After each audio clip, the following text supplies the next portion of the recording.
When purchasing a flex shaft system, you have a number of options that are available to you.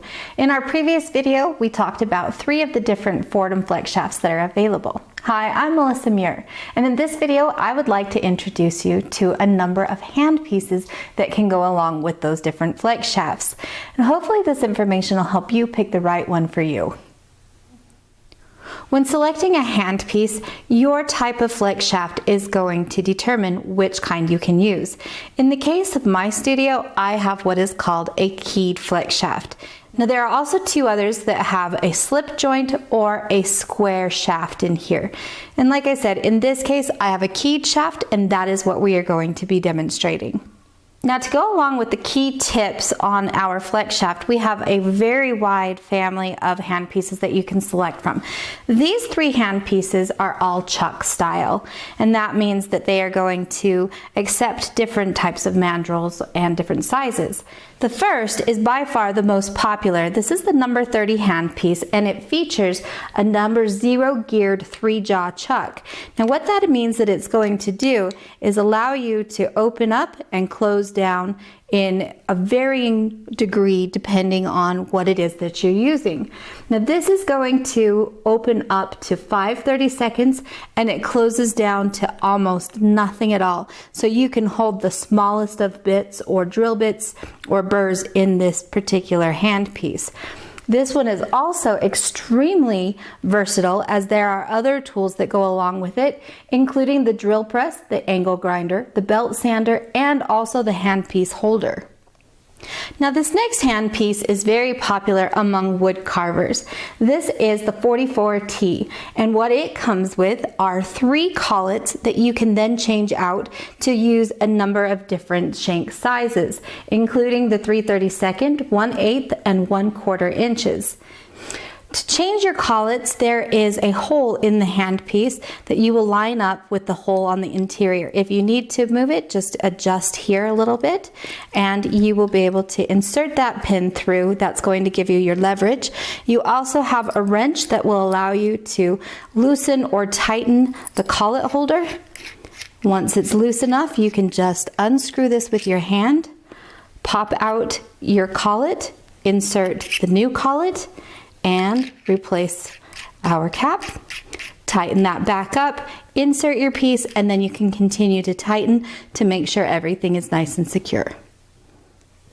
This next handpiece is very similar to the 44T. However, you can see that it is slightly smaller. It's a little more slender, and it only comes with 2 collets.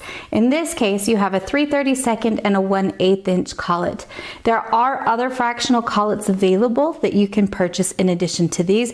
However, these 2 do come with this. Now, in the case of all 3 of these hand pieces, they have pre-lubricated ball bearings that do not require additional lubrication, so you should be good to go for a very long time. There are maintenance tips that you can follow, and those are included in the instructions that come with your handpiece, or you can download those on the Foredom website at any time. The next family of handpieces I have are the quick change handpieces. Now they are called a quick change handpiece because they only accept a 3/32 inch mandrel. Anytime you have one of these, you are going to always want to leave some kind of a burr or mandrel in these. There are 3 different quick change handpieces. The first one I'm going to introduce is the H18, and I also have the variety that has the duplex spring, the 18D. This handpiece works on a lever basis, so to remove or replace the burr or mandrel, I'm simply going to press the lever and then push the mandrel all the way down and then pull it out. Now sometimes people will get their burr stuck inside of this. If that ever happens, instead of continuing to pull it out, which will tighten the collet around your mandrel, just push it all the way down first and then remove the burr. Now the H18 does not require any additional lubrication, as it is pre-lubricated ball bearings. However, if you happen to have the duplex spring version, the 18D, there is a small hole back here by the duplex spring, and you are going to want to apply just 1 or 2 drops of oil into that, probably about once a week during usage. Now the next quick change handpiece is the H20. This also accepts 3/32 inch mandrels. It has a rotating lever action to change the accessories. Likewise, it already has pre-lubricated ball bearings and does not require any additional lubrication. Now the collet in here can also be replaced or adjusted if you find that it is not holding your accessory securely, and you can find your instructions included with the handpiece to do all of that. The H10 is similar in that it accepts only a 3/32 inch shank. It also has a rotating lever action to change your accessories, and the collet can be changed or adjusted to hold the burr or shank if not held securely. This handpiece features an all-metal construction, and it does require a little bit of lubrication. With those that require any lubrication, it is best to be sure to check out the instructions that come with your handpiece, or again, you can find those instructions online. In addition to the general use handpieces, we have some specialty handpieces. In this case, these are both a 15 or a 15D with the duplex spring. This is a hammer handpiece. This has a reciprocating action which hammers rather than rotates like what we have on some of the others. And it also will come with one head or anvil point, which is a tapered cylinder and flat at the top. There are other anvil points that are also available to you. Now you should keep in mind that when you get any of these anvil points, these are blanks. They are ready to be altered and polished to suit your needs. So just be aware you probably will have a little bit of work to do on these when you get them. Now to give you an idea of how these can be altered, this one was a very simple one where I just rounded the top with sandpaper, files, and then a final polish. Now in this case, this is one that I use for bezel setting, but I've also made other alterations where I grind the tips down quite a bit.